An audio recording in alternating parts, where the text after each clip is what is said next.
우리 오늘 함께 나눌 말씀입니다. 15일 예레미야애가 4장 11절부터 22절까지 우리 한 절씩 교독하겠습니다.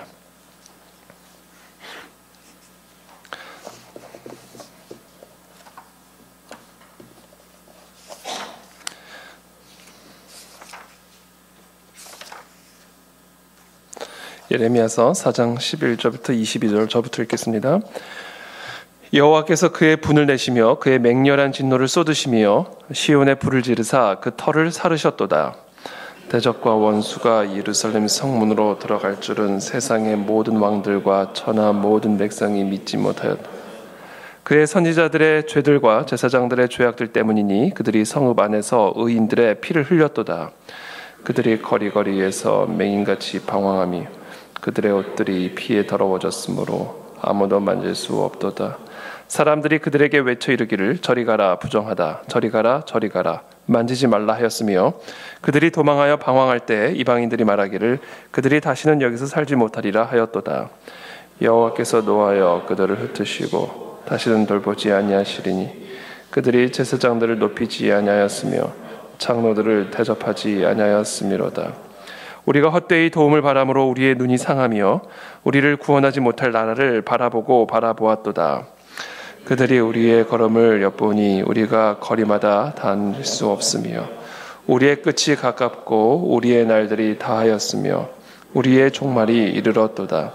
우리를 뒤쫓는 자들이 하늘의 독수리들보다 빠르며 산 꼭대기까지도 뒤쫓으며 광야에서도 우리를 잡으려고 매복하였도다.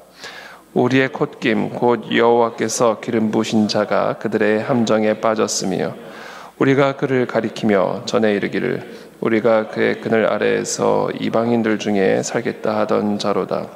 우스 땅에 사는 딸 에도마 즐거워하며 기뻐하라.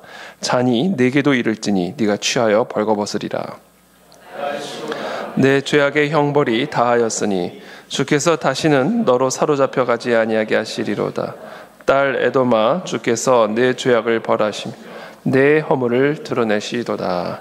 아멘.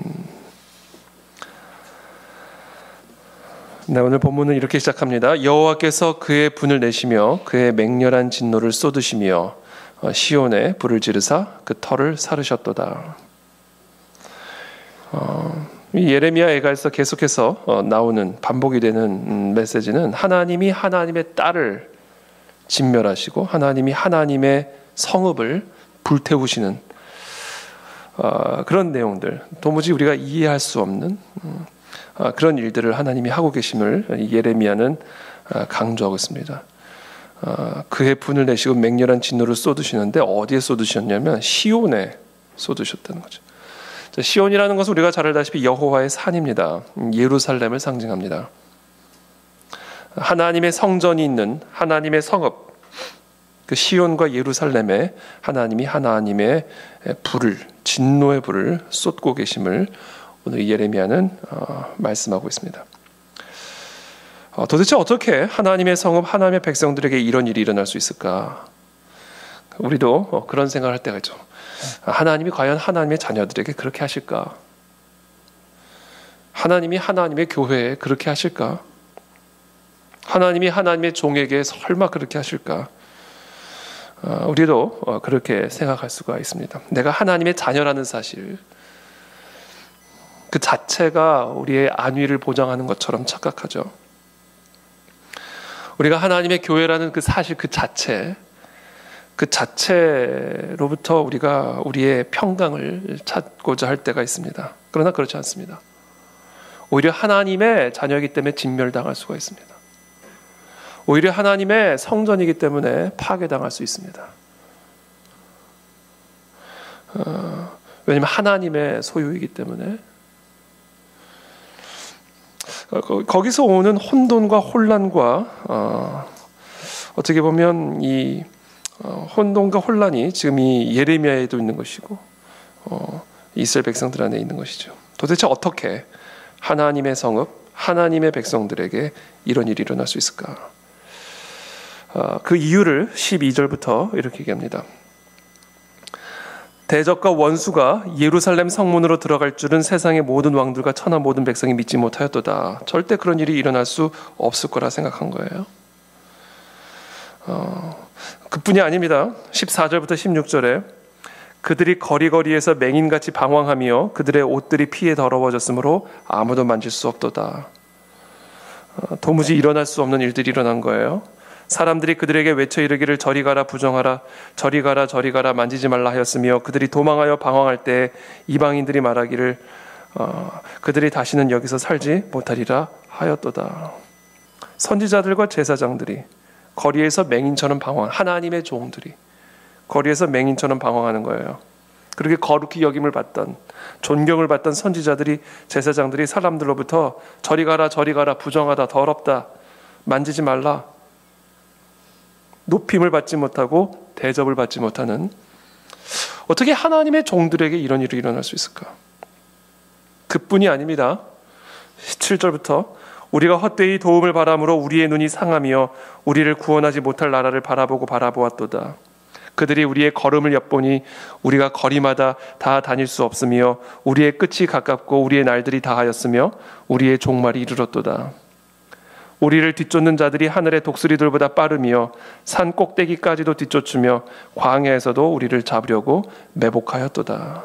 하나님의 백성들, 어디를 봐도 도움이 오지 않는, 어디를 둘러봐도 도움을 얻을 수 없는, 아무리 도망을 가도 더 빠른 걸음으로 우리를 뒤쫓는, 하늘의 독수리처럼 우리를 공략하는, 광야로 도망가도 광야까지 우리를 잡으러 매복하는, 어떻게 하나님의 백성들에게, 하나님의 자녀들에게, 하나님의 성도들에게 이런 일이 일어날 수가 있을까? 그뿐이 아닙니다. 20절에 우리의 콧김 곧 여호와께서 기름 부으신 자가 그들의 함정에 빠졌으며 우리가 그를 가리키며 전에 이르기를 우리가 그의 그늘 아래에서 이방인들 중에 살겠다 하던 자로다. 여기서 말하는 여호와께서 기름 부으신 자라는 것은 당시 이스라엘의 마지막 왕, 유다의 마지막 왕인 시드기야를 의미합니다. 우리가 예전에는 그 시드기야의 그 왕권 그늘 아래서 살리로다. 우리는 그 시드기야의 왕권 그 권위 아래에서 안위를 누리리로다. 그렇게 생각했던, 그렇게 우리가 의지했던 유다의 왕 시드기야가 어떻게 이와 같은 함정에, 바벨론의 함정에 빠지게 될 수 있을까? 하나님이 기름 부으신 자인데, 하나님은 도대체 하나님의 기름 부으심 받은 이 종들, 왕들, 백성들, 예루살렘과 이 성읍을 어떻게 하나님이 이렇게 불태우실 수 있고 진멸하실 수 있고 함정에 빠지게 하실 수 있고 도와주지 않으실 수 있을까? 도대체 어떻게 이런 일이 일어날 수 있단 말인가?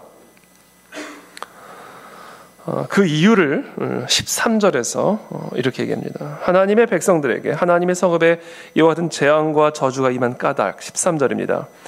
그의 선지자들의 죄들과 제사장들의 죄악들 때문이니 그들이 성읍 안에서 의인들의 피를 흘렸도다. 이게 오늘 이 본문 전체에서 가장 핵심적인 메시지입니다.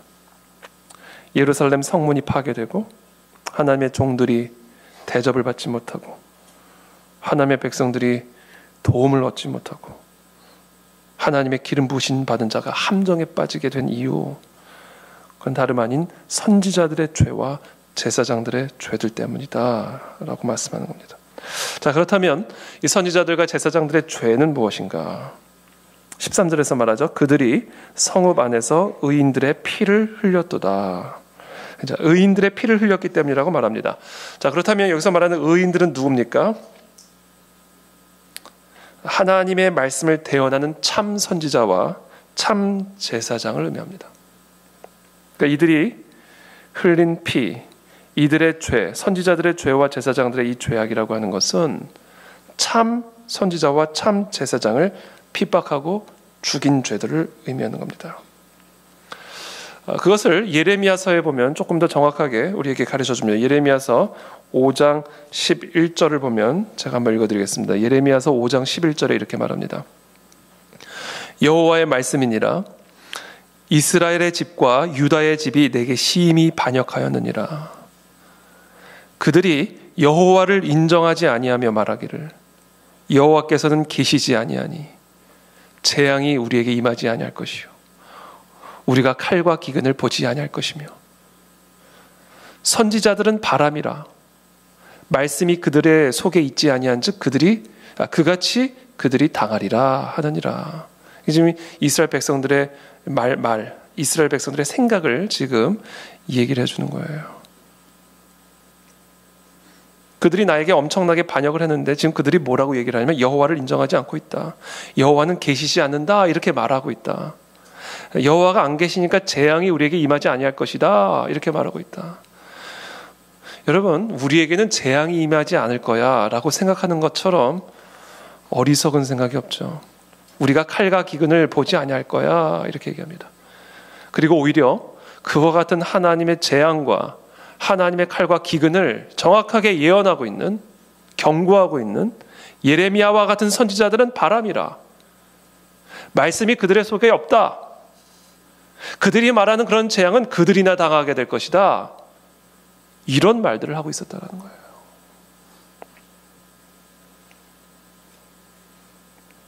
그 결과 어떻게 됩니까?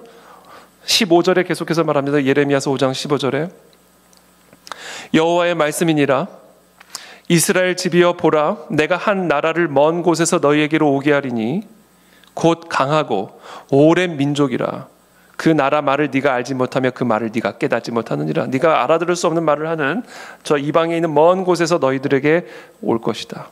16절에 그 화살통은 열린 무덤이요 그 사람들은 다 용사라. 그들이 네 자녀들이 먹을 추수곡물과 양식을 먹으며 네 양떼와 소떼를 먹으며 네 포도나무와 무화과나무 열매를 먹으며 네가 믿는 견고한 성들을 칼로 파멸하리라. 그들이 만일 이르기를 우리 하나님 여호와께서 어찌하여 이 모든 일을 우리에게 행하셨느냐? 어떻게 하나님의 성읍에게, 하나님의 종들에게, 하나님의 백성들에게 이런 일을 행하셨느냐 하거든 너는 예레미야에게 하신 말씀이에요. 그들에게 이르기를 너희가 여호와를 버리고 너희 땅에서 이방신들을 섬겼은즉 이와 같이 너희 것이 아닌 땅에서 이방인들을 섬기리라 하라. 22절에 계속해서 말합니다. 여호와의 말씀이니라 너희가 나를 두려워하지 아니하느냐. 이게 핵심입니다, 여러분. 너희가 나를 두려워하지 아니하느냐. 내 앞에서 떨지 아니하겠느냐. 이 하나님 앞에서 두려워하는 마음, 이 하나님 앞에서 떠는 마음이 없는 거예요. 그러면서 이 이스라엘 백성들의 상태를 이렇게 표현합니다. 내가 모래를 두어 바다의 한계를 삼되. 모래사장을 보면 바다의 한계가 정확하게 있죠. 바다에 가서 바다를 볼 때마다 신기해요. 정확하게 그 모래의 한계를 삼으시고 바다가 그 모래사장 너머로 올라오지는 않습니다. 내가 모래를 두어 바다의 한계를 삼되 그것으로 영원한 한계를 삼고 지나치지 못하게 하였으므로 파도가 거세게 이나 그것을 이기지 못하며 뛰노나 그것을 넘지 못하느니라. 그렇죠? 모래사장을 넘어서 오질 않아요. 그러나 너희 백성은 배반하며 반역하는 마음이 있어서 이미 배반하고 갔으며. 자, 바다도 모래사장을 한계로 삼아서 그 한계를 지나치지 않아요. 그러나 너희의 마음은 이미 나를 배반하여 절대로 넘어가면 안 되는 그 한계선을 넘어가 버렸다라는 거예요. 너희 안에 두려운 마음이 없다라는 거예요. 하나님을 두려워 떠는 마음이 없다라는 거예요. 그래서 넘어가면 안 되는 선을 막 넘어가고 있다라는 겁니다. 또 너희 마음으로 우리에게 이른 비와 늦은 비를 때를 따라 주시며 우리를 위하여 추수 기한을 정하시는 우리 하나님 여호와를 경외하자 말하지도 아니하니. 우리에게 이른 비와 늦은 비를 때를 따라 주심으로써 우리에게 추수를 허락하시는 그 하나님 여호와를 경외하자, 두려워하자 말하지도 아니하니. 그러니까 지금 이 이스라엘 백성들 안에 있는 가장 핵심적인 문제는요, 하나님을 두려워하는 마음이 없어요. 여러분, 우리의 삶에 하나님이 정확하게 모래를 두시고 그 모래를 한계로 두셔서 바다가 그 모래를 넘어서 우리의 삶에 덮치지 않는 거예요. 하나님이 정확하게 때를 정하셔서 우리에게 이른 비와 늦은 비를 정확한 때에 따라 우리에게 주시기 때문에 우리가 밥을 먹고 땅에서 생명을 유지하며 사는 겁니다. 근데 그 하나님을 두려워하는 마음이 없다라는 거예요. 하나님이 그 모래사장에 한계를 두지 않았다면 우리는 이미 바다에 삼켜져서 살 수가 없는 존재들이란 말이에요. 근데 하나님이 그 한계를 정하셨기 때문에 우리가 바다에 삼켜짐을 당하지 아니하고 안전하게 이 땅에서 살아가고 있는데, 너희는 하나님을 향하여 그와 같은 마음의 한계가 없다. 그래? 나를 향한 마음의 한계가 없고 넘어서면 안 되는 그 한계를 너희가 마음껏 넘어감으로 나를 두려워하거나 경외하지 않으니 나도 모래의 한계를 풀겠다, 이거예요. 내가 정해놓은 바다의 영역을 풀어버리겠다. 그래서 그 바다가 너희가 보지도 못하고 알아듣지도 못하는 그런 언어를 하는 그 무시무시한 바다가 너희의 삶을 덮쳐버릴 것이다. 이게 영적 원리입니다. 우리 마음에 하나님을 경외하고 두려워하는 마음으로 하나님 앞에 피조물의 한계를 넘어서는 그 순간 하나님의 백성들을 위해서 정해놓은 한계는 풀립니다. 그게 지금 이스라엘 백성들이 경험하고 있는 재앙의 본질적인 이유인 것이죠.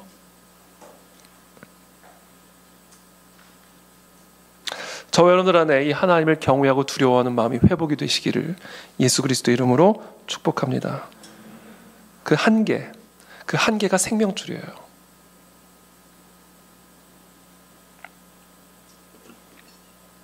그러면서 30절 5장 예레미야서 5장 30절 31절에 이렇게 말합니다. 이 땅에 무섭고 놀라운 일이 있도다. 선지자들은 거짓을 예언하며. 자, 지금 이 땅에 무서운 일들이 일어나는데, 이 땅에 정말로 무서운 너희들이 정말 두려워 떨어야 할 일들이 뭐냐면, 저 북한의 핵무기가 아니고, 아무리 북한의 핵무기가 1000만 개가 만들어져도요, 하나님이 정하신 한계가 딱 설정이 되어 있으면 그거는 그냥 고철덩어리에 불과한 거예요. 하나님이 이 한계를 푸시는 게 무서운 거예요. 그런 면에서 진짜 이 땅에서 벌어지고 있는 무서운 놀라운 일들이 뭐냐면 이거예요. 선지자들이 거짓을 예언하고 있는 거. 이게 진짜 무서운 일이다. 제사장들이 자기 권력으로 다스리는 거. 이게 진짜 무섭고 놀라운 일입니다. 그렇게 선지자들은 거짓을 예언하며 제사장들은 자기 권력으로 다스리며, 더 무서운 것은 내 백성은 그것을 좋게 여기니 마지막엔 너희가 어찌하려느냐. 이게 진짜 이 땅에서 벌어지고 있는 무섭고 놀라운 일들이다. 예언자들, 선지자들, 설교자들이 거짓을 얘기하는 거짓이 뭡니까, 여러분? 하나님으로부터 나오는 말씀이 아닌 모든 말은 다 거짓이죠. 제사장들이 하나님의 뜻을 따라 하나님의 말씀으로 말미암는 이 말씀의 권위로 다스리는 것이 아니라 자기 권력으로 다스리는 것. 게다가 내 백성은 그것을 좋게 여기는 거예요. 박수치는 거예요.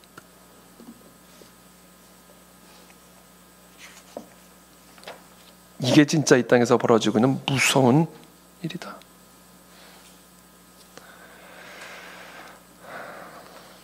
이게 바로 이 하나님의 성읍, 하나님의 종들, 하나님의 백성들에게 이 끔찍하고도 무서운 재앙이 일어나게 된 이유입니다. 그렇다면 이 모든 심판과 재앙의 목적이 무엇일까, 여러분? 하나님께서 이 이스라엘 백성들에게 이 모든 심판과 재앙을 벌린 그 목적이 무엇일까? 완전히 진멸하기 위함인가? 에스겔서에 보면 하나님이 이와 같은 심판과 재앙을 허락하시는 이유가 있습니다. 하나님이 이처럼 바다의 한계를 잠시 푸시는 목적이 있습니다. 그것이 에스겔서 6장 6절에 나오는데요. 에스겔서 6장 6절 보면 이렇게 나옵니다. 내가 너희가 거주하는 모든 성읍이 사막이 되게 하며 산당을 황폐하게 하리니 이는 너희 제단이 깨어지고 황폐하며 너희 우상들이 깨어져 없어지며 너희 분향 제단들이 찍히며 너희가 만든 것이 폐하여지며 또 너희가 죽임을 당하여 엎드러지게 하여 그렇게 함으로 내가 여호와인 줄을 너희가 알게 하려 함이라. 그럼 이게 목적입니다. 내가 여호와인 줄을 알게 하기 위함이다. 여러분, 이게 생명입니다. 여호와인 줄을 아시기를 축복합니다. 여러분, 이와 같은 재앙을 혹시 경험하고 계시면, 하나님의 아들인데 왜 내게 이런 일을, 하나님의 종인데 왜 내게 이런 일을, 하나님의 교회인데 왜 나에게 이런 일을. 그 모든 일들은 내가 여호와인 줄을 알게 하기 위함이다. 바다의 한계를 내가 정하고 있고, 이른 비와 늦은 비의 때를 내가 정하고 있고, 이 땅의 모든 생사 화복을 내가 주관하고 있음을 너희들에게 알게 하려 함이라. 여러분, 이 사실을 우리가 다시금 깨닫기만 한다면, 하나님이 여호와이시며 모든 것을 주관하시고 통치하시는 만왕의 왕이시란 이 사실을 우리가 깨닫기만 하게 된다면, 여호와를 경외하기를 배우기만 한다면, 하나님의 이 기이한 심판은요, 기이한 회복으로 이어집니다. 기이한 치유로 이루어집니다, 여러분. 이 기이한 심판 재앙을 통해서 내가 여호와인 줄 알게 하리라 하셨던 그 하나님의 마음의 중심은, 네가 내가 여호와라는 사실을 알기만 하면 다 회복하리라, 다 치유하리라 라는 강력한 외침이고 약속이에요. 그래서 너희를 향한 나의 생각은 내가 안 하니 재앙이 아니야. 미래의 소망을 주기 위한 것입니다. 이게 지금 오늘 이들에게 쏟아진 이 모든 진노의 이유입니다. 그래서 에가서 4장 21절에 보면 다음과 같은 약속의 말씀으로 마무리가 되죠. 우수 땅에 사는 딸 에돔아, 즐거워하며 기뻐하라. 이 우수 땅에 사는 딸 에돔은요, 유다 멸망에 협조한 땅입니다. 잔이 네게도 이를지니 네가 취하여 벌거벗으리라. 그러니까 유다를 심판하는 도구로 쓰셨던 이 에돔을 향한 하나님의 심판을 말씀합니다. 이제 너가 나의 심판을 받게 될 것이다. 딸 시온아, 내 딸 시온아, 네 죄악의 형벌이 다하였으니 주께서 다시는 너로 사로잡혀 가지 아니하게 하시리로다. 딸 에돔아, 주께서 네 죄악을 벌하시며 네 허물을 드러내시리로다. 이스라엘의 회복, 내 딸의 회복을 하나님이 약속하고 계시는 것입니다. 이것이 하나님의 딸을 향한, 하나님의 자녀를 향한, 하나님의 아들을 향한 하나님의 마음이에요. 그래서 우리는 이와 같은 하나님의 진노를, 하나님의 딸들과 하나님의 성읍을 향한 이와 같은 하나님의 분노를 우리는 단순한 진노와 저주로 표현하지 않고, 이와 같은 하나님의 분노를 우리는 하나님의 징계라고 표현하는 겁니다. 징계를 받지 않는 자녀는 자녀가 아니다. 사생아다. 마지막으로 신명기 8장 2절 말씀. 네 하나님 여호와께서 이 40년 동안 네게 광야 길을 걷게 하신 것을 기억하라. 이는 너를 낮추시며 너를 시험하사 네 마음이 어떠한지, 그 명령을 지키는지 지키지 않는지 알려 하심이라. 과연 너가 내 말을 경배하고 있는지, 나를 두려워하고 있는 내 말이 바다의 한계를 풀 수도 있고 정할 수 있는 것임을, 네 마음이 정말로 믿고 있는지를 시험하게 하기 위해서 너에게 이와 같은 재앙을 허락한 것이다. 너를 낮추시며 너를 줄이게 하시며 또 너도 알지 못하며 네 조상들도 알지 못하던 만나를 네게 먹이신 것은 사람이 떡으로만 사는 것이 아니요 여호와의 입에서 나오는 모든 말씀으로 사는 줄을 네가 알게 하려 하심이니라. 그러니까 알게 하시기 위함이에요. 여호와인 줄을 알게 하시기 위함입니다. 여호와의 말씀이 모든 것을 주관하심을 알게 하시기 위함입니다. 이것이 우리에게 허락하신 이 모든 광야의 길의 목적입니다. 그걸 알기만 하면 다 회복되고 다 치유되고 다 살아납니다. 그래서 우리는 이것을 저주라 표현하기보다 징계라고 표현하는 것이죠. 저주가 될 수가 있어요. 그것을 끝까지 깨닫지 못하면. 그것이 하나님의 심판이기도 합니다. 만약에 우리가 끝까지 알기를 거부하면. 그러나 알기만 하면 그 저주는 징계가 되어 모든 것을 회복하고 모든 것을 살아나게 하는 하나님의 축복이 되는 것입니다. 하나님의 말씀을 경외하십시오. 하나님의 말씀을 예배하십시오. 말씀이 하나님이십니다. 우리가 그 하나님 앞에 무릎을 꿇고 겸손하게 그 말씀을 경배할 때, 그때만 말씀은 살아있고 활력이 있어 좌우에 나서는 검과 같이 영과 혼을 가르고 관절과 골수를 찔러 쪼개기까지 하는 생동력 있는 하나님으로 우리의 삶에 역사하게 되는 거예요. 하나님의 말씀을 우습게 여기는 것이 하나님을 우습게 여기는 겁니다. 그것이 바로 이 선지자들의 죄였고 바로 이 제사장들의 죄였습니다. 그리고 그것이 그 땅에 임한 재앙의 이유였습니다. 그래서 우리가 정말 두렵고 떨어야 할 것은 바로 이와 같은 선지자들의 죄, 대제사장들의 죄다.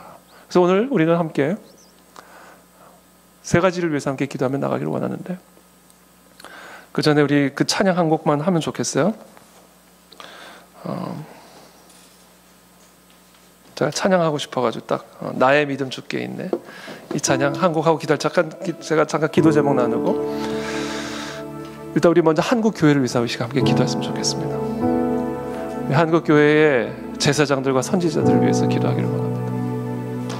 정말로 무섭고 두려운 일은 이 선지자들이 거짓을 예언하는 것이고, 제사장들이 자기 권력으로 교회를 다스리고 하나님의 백성들을 다스리는 것입니다. 이 땅에 너무나 훌륭하고 귀한 하나님의 종들이 많이 있지만, 그러나 동시에 또 이와 같은 거짓 예언자들의 흐름을 우리가 또 무시할 수가 없습니다. 그래서 우리가 이 시간 함께 기도할 때, 하나님, 한국 교회 가운데 예레미야와 같은 선지자들이 일어나게 도와주시옵소서. 이사야와 같은 대제사장들이 일어나게 도와주시옵소서. 하나님, 대한민국과 통일 한국을 위해서 기도합니다. 그렇습니다. 하나님, 이 땅에 허락하신 이와 같은 재앙, 여전히 지난 70년 동안 지속이 되고 있는 이 민족적인 재앙,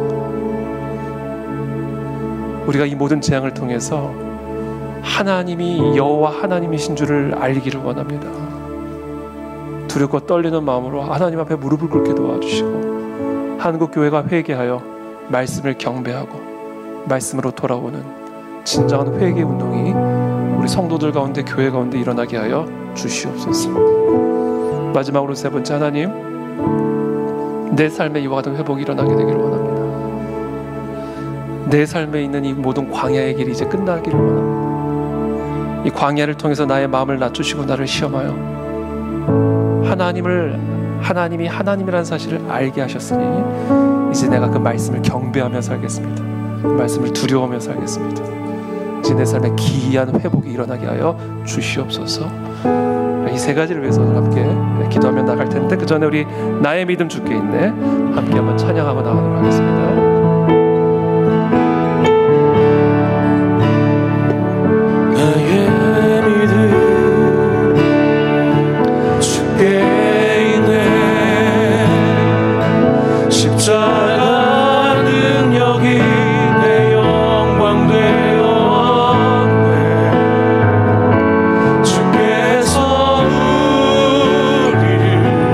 승리케 하셨네.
십자가 능력이 내 영광 되었네.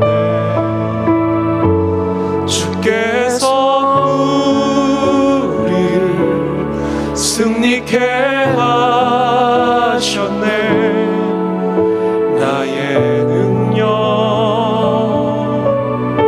나의 소망 주께 있네. 하나님, 나의 모든 능력이 오직 여호와 하나님 한 분에게만 속해 있습니다. 나의 생명은 하나님에게만 속해 있습니다. 그 하나님을 두려워하게 하여 주십시오. 그 하나님의 말씀 앞에 두려워 떨게 하여 주시옵소서. 우리의 운명을 그 말씀에 걸게 하여 주십시오. 우리의 생명을 하나님의 그 말씀에 걸게 하여 주십시오. 그래서 우리의 삶에 기이한 하나님의 행적을 체험하며 기이한 회복과 기이한 치유를 체험하는 사랑하는 하나님의 자녀들 다 되도록 축복하여 주시옵소서. 한국교회 가운데 하나님의 말씀을 대언하는 참 선지자들이 일어나게 되기를 원합니다. 참 제사장들이 일어나게 되기를 원합니다. 그래야 이 땅에 참 회개운동이 일어나게 되기를 원합니다. 여호와 하나님의 말씀 앞에 무릎을 꿇게 하시고 그 말씀을 두려워 떨게 하시고 그 말씀을 경배하게 하심으로 지난 70년 동안 지속이 되고 있는 이 민족적인 재앙이 하루속히 끝이 나게 도와주시며 이 땅에 하나님의 기이한 역사들이 일어나게 하여 주시옵소서. 저 북한의 동포들이 자유의 품으로 돌아오며 여호와 하나님의 품으로 돌아오는 기이한 하나님의 일들이 이 나라 민족 가운데 속히 일어나게 하여 주시옵소서. 그렇게 하실 주님을 우리는 믿습니다. 이 땅에 하나님의 온전한 회복이 일어나게 될 것을 믿습니다. 그날을 우리 가운데 속히 허락하여 주시옵소서. 그것을 위해서 우리가 다음 주부터 5일간 금식하며 나아갑니다. 에스더와 같이 민족적인 재앙 앞에 죽으면 죽으리이다 회개하며 하나님의 말씀 앞으로 돌아가며 금식하며 기도하는 우리 가운데 진리교리 모든 성도들에게 놀라운 영적 은혜와 각성을 기름 붓듯 부어주시고 우리의 기도를 통하여 저 북한 땅 안에 기이한 일들이 일어나게 되게 하여 주시옵소서. 이 민족 안에 기이한 역사들이 시작되게 하여 주시옵소서. 그렇게 하실 주님을 찬양하며 예수님의 이름으로 기도하옵나이다. 아멘.